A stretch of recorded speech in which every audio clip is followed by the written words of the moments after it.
Okay. So,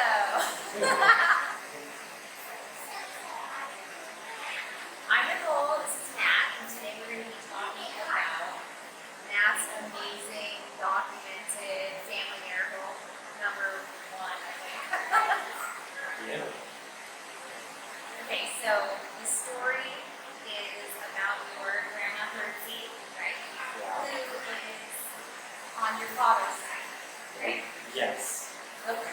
Grandma Hertsi, German, groggy German lady. So, she was dead for about 3 days on the floor, right? Yes, dead for 3 days. Rigor mortis set into the joints. If she wasn't moving, I mean, her joints, she's as stiff as a doornail. And she came back to life at the hospital. Came back to life and went on to live almost another month. And in a nutshell, accepted Jesus Christ as her Lord and Savior right before passing again for the second time. So, and then, But this story really starts when your mom was born, right after your mom was born again, correct? Right to the 80s. When she audibly heard from God that all of the people in your family were going to make it to heaven, right? exactly. My mom was going through a rough time, seeing a lot of manifestations because she was like a new Christian, becoming a new Christian. And then she just made a deal with the Lord and basically said, look, I want to know that my family, my kids, my mother-in-law, my in-laws are going to make it to heaven as well. And she heard from the Lord that we're going to in fact make it, but some are going to make it the hard way. And so, And Hertsi was one of those. and Hertsi was one of those. Hertsi, and so it's Okay. yeah. Wow. So I got to talk to your mom. I interviewed her a little bit about this, so because it's such an exciting story. Okay. So your parents were living in Ojai, California at the time, right? Right. And Hertsi was living in Santa Barbara, California. Santa Barbara, California. They came over, just to kind of give you a quick overview. My grandparents, Hertsi's husband was Hugo. Hertsi and Hugo came over in World War II from Estonia. And Hugo helped rescue, I think, people. We'll get into that another time. Story for another time. Anyway, they fled to Canada. And then they went from Canada, Vancouver, Canada, where they lived for many years, and then migrated south to Santa Barbara, California. And so, just to give you an overview. So your grandmother, Hertsi, was dead for a few days. The paramedics said because your nervous system. Yeah, joints were stiff. And it was documented that she was DOA when they arrived, which means dead on arrival. Dead on arrival. They took her to Galena Hospital, correct? Well, yeah, and correct. And that's actually the first on the scene was actually the neighbors. The neighbors noticed Hertsi wasn't coming or going for a few days, didn't see her, didn't hear from her, or basically decided to knock on the door to see if there was any signs of life. And when there was no word, then they called the paramedics. The fire department came and knocked on the door, found her body in the kitchen on the floor. By the sink. Yeah, by the sink, and so she was, there for a few days, 3 days, which I find amazing. 3 days again. The Lord, rose again in 3 days, and Grandma Hertsi on the floor for 3 days. So. Okay, so they took her to Galena Hospital. A nurse called your parents and said that they needed to come to the hospital, come in through the emergency entrance to identify the body, correct? Correct. Okay. So they went to do that. They drove from Ojai to Santa Barbara to the hospital, went to the emergency entrance. The nurses took them to a birdie that was laying in the hallway, uncovered her face,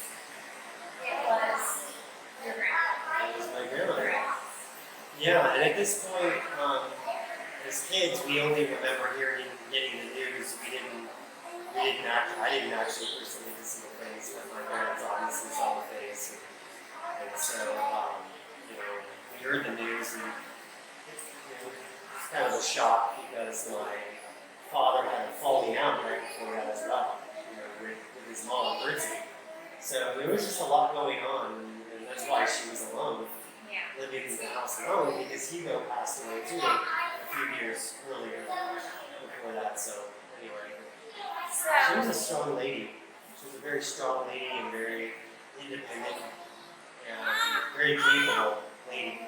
So living alone wasn't anything. Okay, so your parents had to do paperwork and sign things and were there. Then they drove home from Santa Barbara to LI. And by the time they got home, it was like 11 was late. Like 11:30, maybe midnight. Yeah, right? it was late. And ring ring goes the phone, correct? Yeah. They get the call, and I don't know what you'd be thinking you get the call. So they got the call, and the call was the head nurse of the hospital calling to say, Hertsi's standing up beside her bed singing, and we can't get her to sit down, and she's dancing around in the hallway. She's singing and dancing. And we don't know what to say to you, but your mother is alive. Yeah.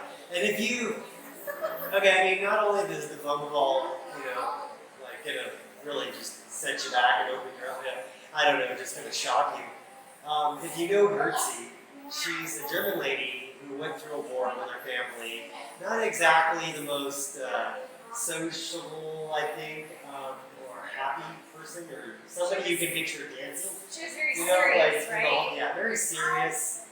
She was kind of always on us as kids to straighten up, get that posture straight, and making sure, and just to picture her dancing through the halls and singing was just okay. Not a character, not a normal character. Not a normal character, yeah. Definitely. Okay, so your mom was saying they were so exhausted emotionally and physically by this time of night that your mom said that she was saying, I believe the term she used was, this must be some sort of chicken running around with his head cut off. Yeah, nerves or something. Like this can't be. No, she didn't know what to think, and they both didn't take it very seriously. At least I was kind of going back over it, like, why didn't they just get in the car and go back? But I guess their reaction is kind of normal. They kind of thought, okay, well maybe there's some science to this. Maybe it's like some sort of chicken without a head cut off, or a lizard's tail, where it's still swimming around and moving but not really alive. And they basically decided to sleep on her. So they decided to go to bed, and they're like, well, if she's alive, this will still be going on in the morning or something. Matt's father worked in Santa Barbara near there, so Becky, his mother, said, okay, we'll get up early in the morning and we'll go by before I drop you off at work, right? Correct. So they decided to go back by. They got up in the morning a little early, and they had moved in the night. They had moved Hertsi from the emergency room into a regular room. Okay, so they moved her out of the emergency room, correct? Out of the emergency, she had her own room, and actually, I do remember visiting her in that room. And, it's... Okay, so your parents were walking into the hospital, and they're walking fast, right? They want to get there, they want to see what's going on, right? Yeah. There are two men in front of them that are walking just as fast as they are in the same direction, correct? And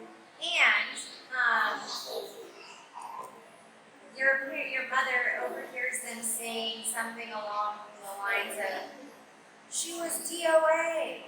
They said she's alive now. We have to see this. And your mom ran up to them and said, excuse me. Yeah, What are you talking about? Wait a second. That's my mother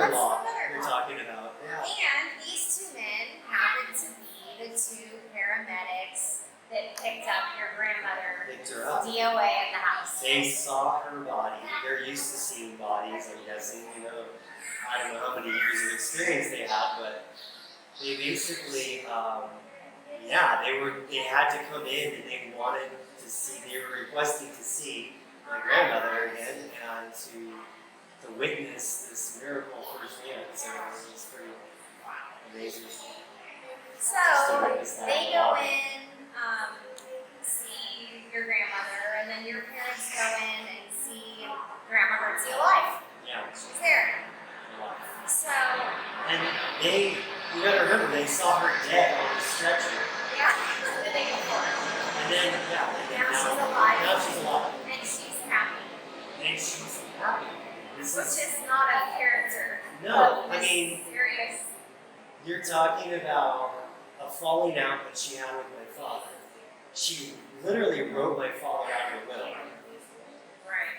And was talking about and expressing to the lawyer how bad my father was for her or something. And she's just I never remember her laughing, I don't remember her smiling, I don't remember her dancing. Sure as I remember her dancing. And now she just seems so lighthearted. Things in her life.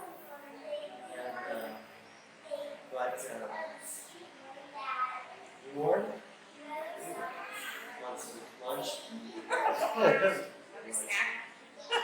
Lunch break. Okay, so the hospital told your parents that they had to keep her in the hospital and that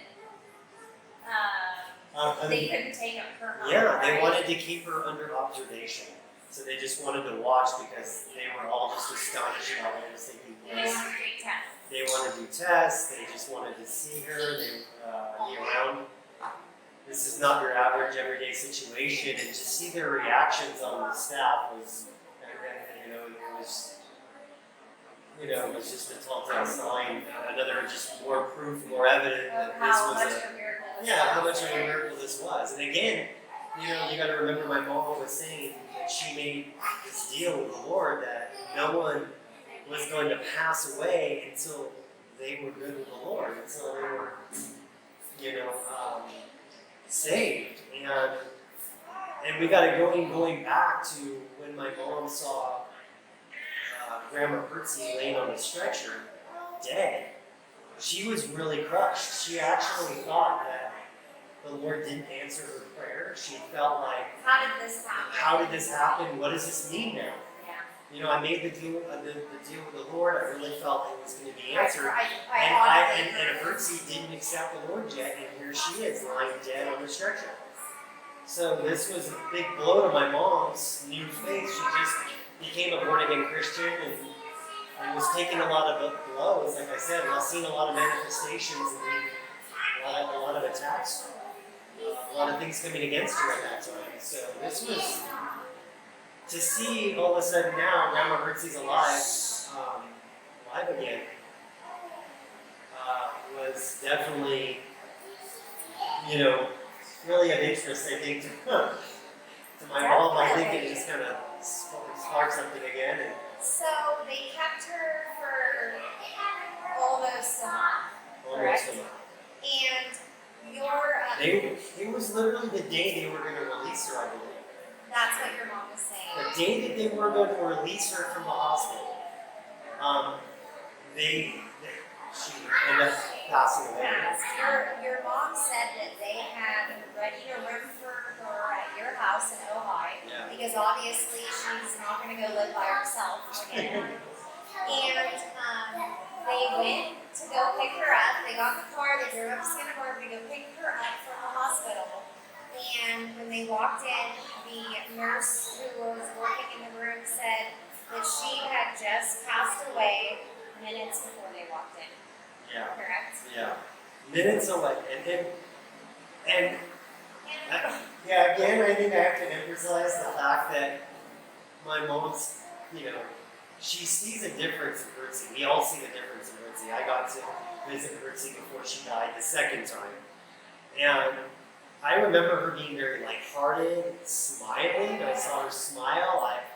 We had a full-on conversation with her. I remember when we were younger, and there was just a lot more joy in her demeanor than we've ever seen before, ever. And so now, we get the call we're about to take her home with us. And now my mom finds out she died again. And this is still without accepting the Lord. Your mom still hadn't been able to. Yeah, or verify, yeah. Yeah, okay. Or, Your mom still hadn't, she hadn't been led to the Lord yet. exactly. Right? Well, it is to my mom's knowledge, she had not been led to the Lord. So this was, she said that it was a blow at the second time. Again. It was a blow again. Second blow. Yeah. Lord, I thought she was going to be, she was supposed to be saved. I thought we had a second chance. Yeah, what's happening here? Yeah. And your mom said this in front of the nurse that was there, correct? Correct. She said this in front of the nurse. My mom's very open about her faith. My mom's a very strong woman and still is today. And said this, and then she got some information that was, to her surprise, such a confirmation, just a confirmation of her prayer being answered and setting everything straight and just, hey, I'll let you. And just that morning, the Baptist chaplain of the hospital had come in and led Hertsi to Christ. The morning. That morning, salvation Yeah. for Hertsi that morning. Where she was taken through the prayer, the Savior's prayer. I'm sorry, I forget what they call it. The sinner's prayer. I'm sorry, it's a sinner's prayer and the Savior's prayer. The sinner's prayer, and basically was taken through and accepted the Lord as her Lord and Savior. And the nurse witnessed it and gave my mom confirmation of this, and this was just, what can you say? I mean, that was just Amazing. the only one who can pull all of this off, the timing, the miraculous 3 days. I mean, and to me, I just feel like it's got God's fingerprint written all over the story, and you couldn't remove him from this story if you tried to. I mean, it's just, it was God. I almost feel like he even did the 3-day on the kitchen floor, dead as a doornail, to almost show my mom that don't make no mistake. I heard you that night. I'm with you, and all of your family are going to make it. You did hear me. You did hear me. I did tell you. And I'm going to give that you everybody's going to make it. more than enough proof for the rest of your life. You're going to be going through this story and picking it apart and realizing other details of this that point to me as as the King of Kings and the Lord of Lords. So yeah, just a really amazing story. It's just, and I don't even understand, like when we went. You went with me to the hospital to dig up her 2 death certificates. Yeah, we were in Santa Barbara and we just decided, hey, let's swing by the hospital. Like, it was totally spur of the It was moment. random. We're It was random. random. We're not normal. We're not normal. We love it that way. It's not that way. Yeah. We went by there, but we discovered that they didn't have the records that old in that place anymore. They had gone digital or something, or moved to a different area, wasn't it? It was on microfilm. The original death certificate was on microfilm. And they moved all the records from that hospital to another place, another archive, but we could get it, and she gave us the forms to request that information, and we just basically. We're done? We were able, I almost feel like we weren't even there for the microfilm. The lady, we ended up at the desk, we were able to tell her the entire story, and she was just shocked. She was shocked but intrigued and just really into what we were saying. And I really do feel like she was touched and moved by this story. So it was almost weird. We drove away kind of like almost being let down that we didn't get the document that we wanted, that there was a few more hoops that we had to jump through to get it. And but at the same time, really, I really feel like we were there to share the story with her, that lady, and so that was more important, you know, ministering to her in a way than even getting that document. I mean, people can have all the proof they want sometimes, and without a little bit of faith and knowing the Lord, you know, some of them will not even believe anyway, even no matter how much proof they have. So that's Amazing Miracle. Family Miracle. Yeah. Yeah. It's amazing. You want to come in? Oh, Emma, you going to say hi? let me get my Hello? phone out. Hello. This is the whole family. This is all the gals. These are all the miracle princesses. Each of these were born naturally. Each of the little gals were born naturally. This one was born in Jerusalem in a taxi cab. 10 minutes before the hospital.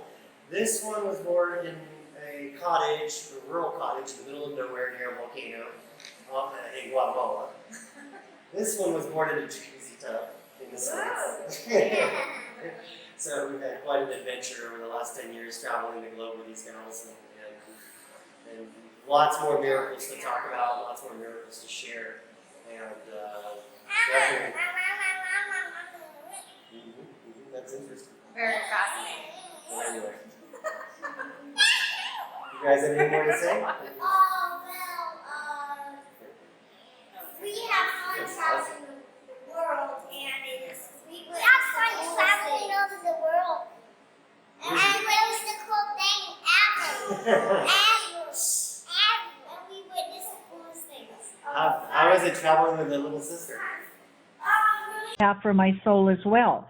So right away, as I called out to Jesus for help, he gave me every single gift I needed, and I didn't know there were gifts. I just was totally so terrorized by the realization that there was a hell and a heaven and a supernatural world that I just screamed out for God for help.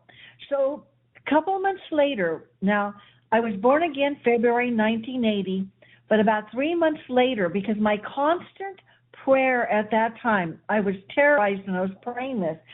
My whole family, I'm not a single person. I have a husband, I have children, I have relatives, I have friends. I am never going to be happy going to heaven unless you make a way for all of them. And I kept on praying that as I was immersed into this horrible warfare that lasted over 2 or 3 years. So this was God said audibly to me. He said that he would honor my prayer request, but he said there's 3 people that are going to go to heaven the hard way. So this was probably April of 1980. And Okay. this was at the very end of the Catholic Charismatic Renewal, or Revival.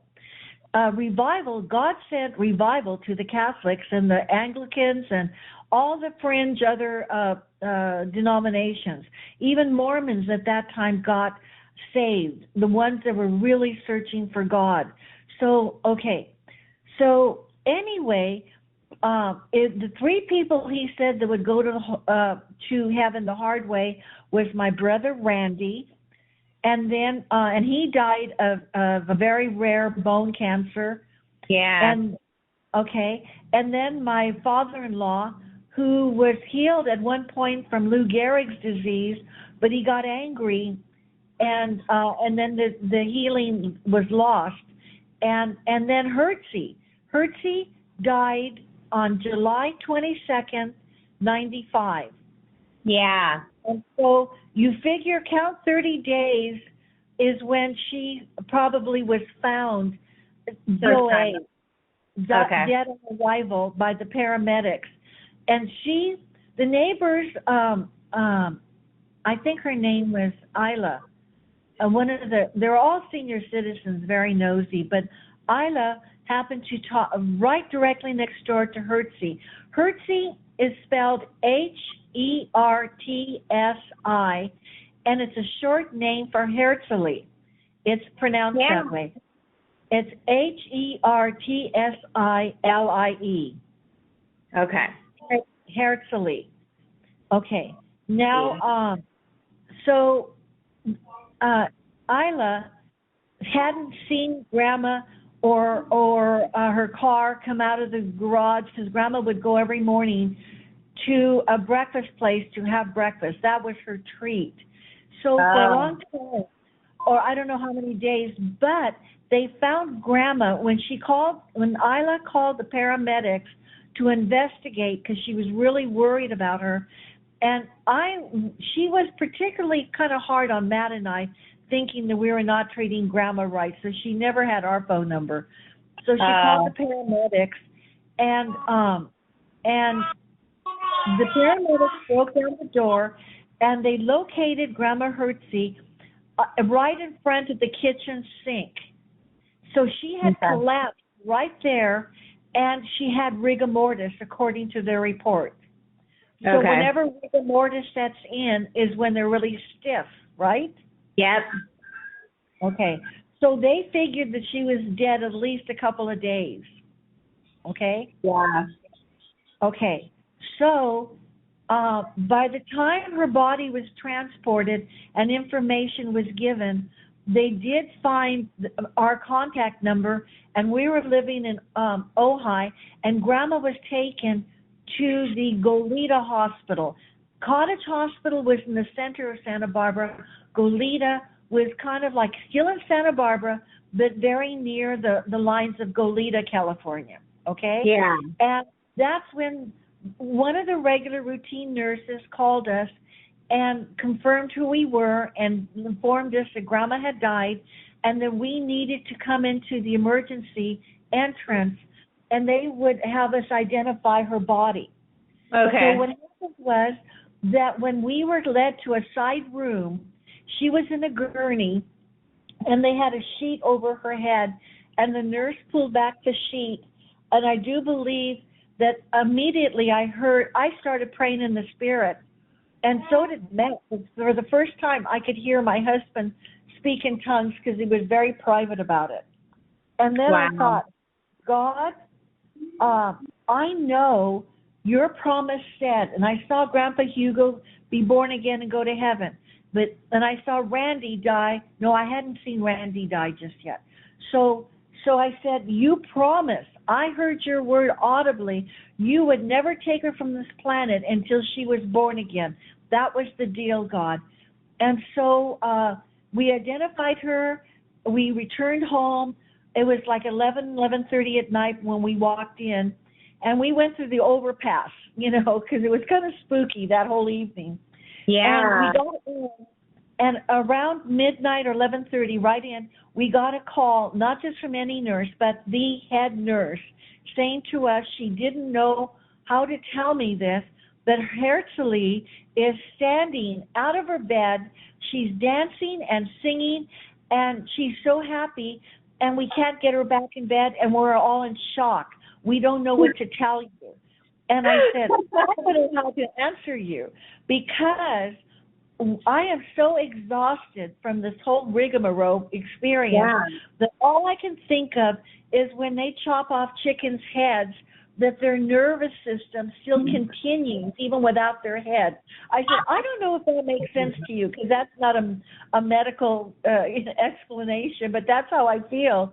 Yeah. And I said, I'll tell you what, there's no way I'm going to get back in the car at this hour with my husband having to go to work and blah, blah, blah. I will see you, and because Grandpa worked in Delco, in that area that the hospital was. So at 6 o'clock, I figured we can get up early at 5, get there by 6. We can verify what's happening, and then Grandpa could go to work. Well, as we were walking into they told us what rooms they had her in. So they moved her out of emergency room into a regular room. And as we were walking down the hall, about 4 feet in front of us, 2 men were walking just as fast as we were. I mean, Matt and I were in a fast walk, like almost like a sprint, and they were too. And then I overheard one of the guys saying, can you believe the lady we brought in last night is alive? And he goes, yeah, we got to see this for ourselves. So I ran right up to their shoulders and tapped them, and I said, are you the paramedics that brought my mother-in-law, Hertsilie Voore? And they go, yeah, she was dead. She was DOA, you know? Yeah. And we got to see this. And I said, yeah, we were called to, I've got to see this too. And so they were the first ones to come in the room and chat with the nurses and get their explanation. Meanwhile, we held Grandma's hand until they left, and then we started asking the nurses questions and more information. And they said they've never seen anything like this. I said, well, can we bring her home now that she's alive? And they go, oh, no. We got to keep her here and run all kinds of tests and see what's going on. I go, okay. Yeah. And within the next 2 days, the lady that was the executress of Grandma's estate, because Grandma died not liking us and warring with your dad and making our life miserable.